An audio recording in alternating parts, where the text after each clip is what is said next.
భార్య గర్భంతో ఉన్నప్పుడు గర్భ సంస్కారములు చేస్తారు.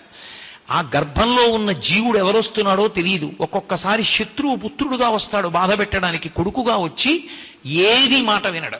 తండ్రిని ఏడిపించడమే వాడికి ప్రయోజనంగా వస్తాడు. శత్రువు కొడుకుగా వస్తాడు. లోపల ఉన్న జీవుడు ఏ సంస్కారంతో వస్తున్నాడో తెలియదు కాబట్టి వాణ్ణి సంస్కరించడానికి గర్భ సంస్కారములు వచ్చాయి.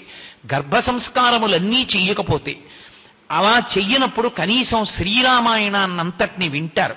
శ్రీరామాయణం అంతా వింటే గర్భిణి స్త్రీ ఆమె సమస్త సంస్కారములను పొందినట్టు. దాని వలన ఉత్తముడైన వాడు వంశానికి కీర్తి తెచ్చేటటువంటి కొడుకు పుడతాడు. అథవా అది కూడా చేయకపోతే బాలకాండలో చెప్పినటువంటి షణ్ముఖోత్పత్తి, శ్రీమద్భాగవతంలో ఉన్నటువంటి దశమస్కంధంలోని కృష్ణలీలలు వినమన్నారు.